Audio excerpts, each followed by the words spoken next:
Not only can it strengthen your core, but it can help increase your flexibility. Now, you've no doubt seen participants pull out their yoga mats and do floor and standing poses. Well, today's demonstration needs just a chair. Instructor Kathy McGuire is here today along with Sarah Flowers, who's going to demonstrate for us. Good morning, ladies. Hi, thanks, Cheryl. Welcome. First of all, explain the concept behind chair yoga. Well, it's going to be a program for Chesterfield County 50 plus, but that doesn't mean that we're immobile, as we are both in that 50 plus category. Yes. In fact, today is Sarah's 55th birthday, so happy birthday, Sarah. So you can use the chair instead of having to get up and down off the floor and protect the knees and that kind of stuff, but you can use the chair to do seated postures. You can also stand up and just use the chair for a little bit of balance and stability. I like that. So we can still do those power strength moves and balance moves, but knowing you've got a little something to lean, catch yourself if you know, get a little off kilter. But that doesn't mean it's not a good exercise. You're still getting a good workout. And in this class, particular class, there's no standing poses or floor work. There's no floor work. There is some standing. Okay, there are some standing postures, okay. But people can choose to stay in the chair if they need to. If they need to. All right. Well, kind of give us an idea. Let's walk through the first one. The first exercise is for what?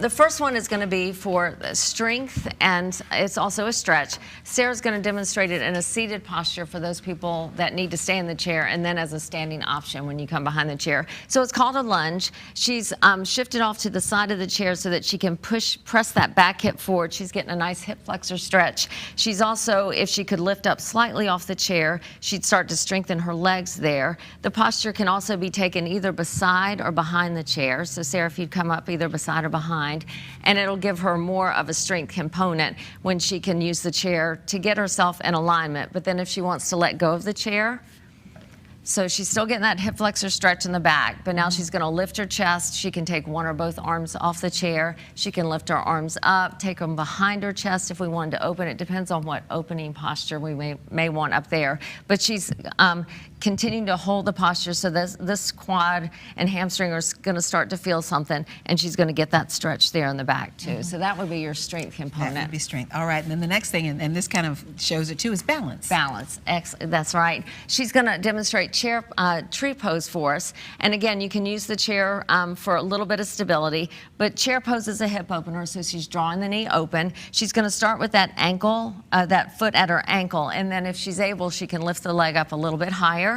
She's finding that focal point. She's going to start lifting her chest, and then if she's able to let go of the chair, and we would hold that for a few breaths. And so there's a number of balance postures we can do. And that's the goal eventually, is to let go. That's right. And then flexibility, which is so important as we get older. It's huge. So Sarah's going to have a seat again, and this time we call this figure 4. It's a nice hip opener. We all tend to, or at least I know I have tight hips. So she's going to cross the first progression. If a participant couldn't cross their ankle over their thigh, they'd be here with their ankles crossed and gently open the knee. But if they're able, they're going to lift their foot up and take it across the opposite thigh. And then she's going to lean forward, not pressing on a joint. We never want to press on a joint, but pressing on that inner thigh. She'll inhale and exhale, sink deeper, and it's going to really open up that hip. And we'd hold that for a few breaths. And a lot of us spend a lot of our day in a chair, so these are some things that maybe if we learn the poses, we could do those while we're working. Absolutely. And the class itself, as you said, it's for 50 and older, but anyone really can come and do this. Absolutely. And do you get the same kind of workout you do with standard yoga? You can. You just won't have the mat work. You won't be coming up and down.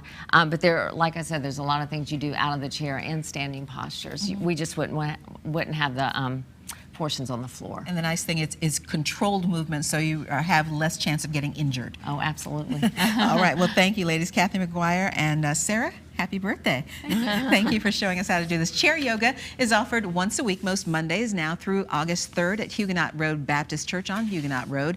WTBR.com/VTM. We'll put a link there to registration details.